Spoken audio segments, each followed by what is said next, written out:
Welcome to Rhinos and Aliens. All right, so the NBA is seriously discussing reseeding the 4 conference finalists. Love that. A 30-team in-season tournament. Trash. Postseason play-in games.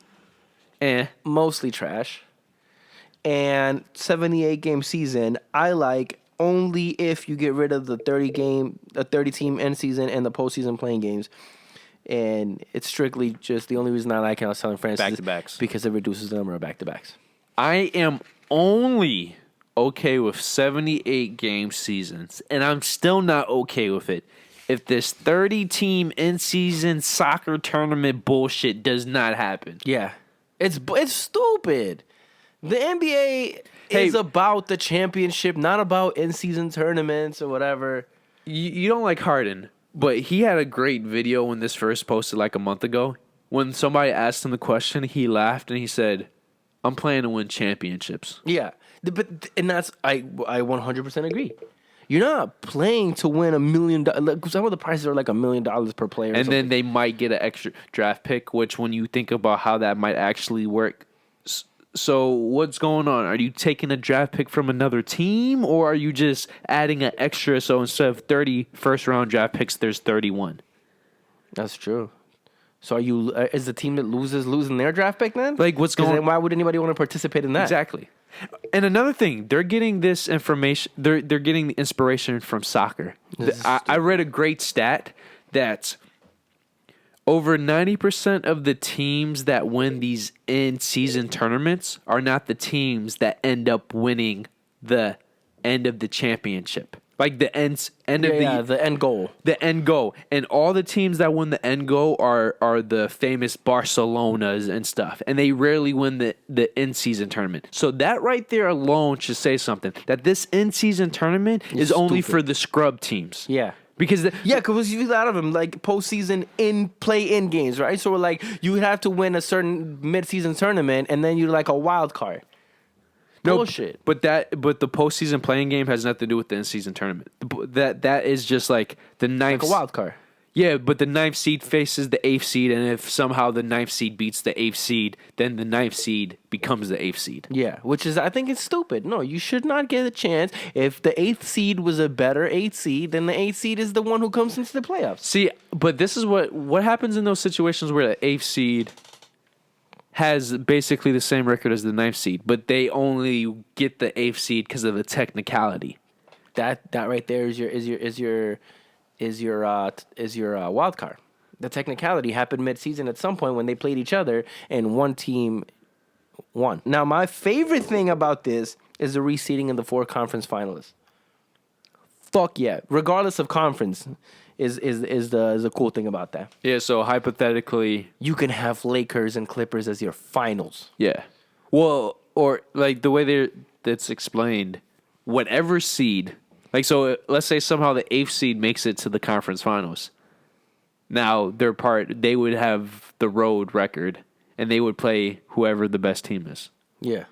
Yeah, so I think that's fucking cool. I think that's so cool. Because then you're actually getting the better teams playing against the better teams, not just teams that got lucky because they were in the weaker conference. No, but think about it. The one year, the conference finals with Rockets and Warriors, that would have been the championship. That's what I'm saying. And we got robbed of that, and instead we got, Warriors, Cavs? Yeah. Not that wasn't good, but the Cavs really ran through the East because it was weak.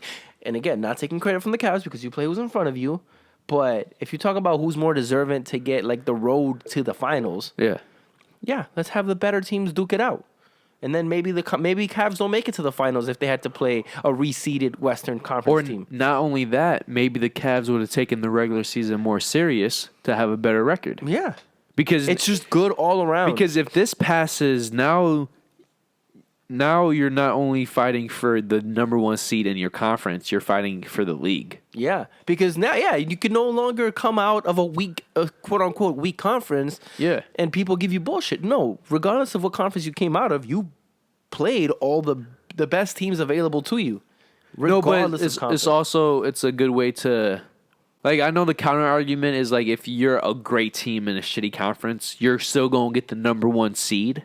Yeah, but by the end, by the when you get to the conference finalists, then you're gonna have to be playing. Theoretically, you might have to play 2 Western Conference teams rather than just one. Which is a huge test, and not only if it's for the East versus the West, but just in general, you're going to be playing the better teams. Well, just imagine if that Cavs team had to play the Warriors and another Western Conference team to win the. That's what I'm saying. So that Cavs team might have potentially had to play a Rockets team, And then they wouldn't never even made it to the finals. That's what I'm saying. Yeah. Imagine, and maybe they still do, but imagine if they don't. No, but if they still do, they're a lot more depleted than going up against whatever Eastern Conference team, And they which get could have been the difference. And if they beat the Warriors at that point, then you're like, yo, you beat the Rockets and okay, the so Warriors. you deserve that. It wasn't just luck yeah, with the it's Warriors. like it wasn't like you just came out of the weak East and you Yeah. had super bunch of rest. And then you had one lucky series against a better team. yeah, I don't know. I'm just a history person, bro. When you NBA purist. well, it's not necessarily a purist. Like the one thing I hate about football is that even when you change the eras, like basically every 2 decades they've added more games, so it completely skews the stats when you look back in history. Oh, like yeah. That I saw that point somewhere online. I thought that was a good point. And if you do that, then you gotta readjust. Like throughout history, blah blah. You can't do totals anymore. You would literally have to go by per game because the totals, if they reduce it, nobody's ever going to catch up to Kareem. He has 38,000 points. Even if you reduce 4 games per year over 10 years, that's 40 games. That's half a season. And that might not seem like a lot, but if you're a LeBron James, you need every game to catch those points. Yeah. Or That's a good point. I didn't even think about it that way. That's the only reason why I've been so. It has nothing to do with like the scheduling or anything. It's just specifically stats. That's a good point, and I like that point. And the NBA more than any other sport. It's so much about stats. Yes. Okay. If you want to subscribe, just hit this bad boy up here, that big fat rhino. If you want the newest video, to the right.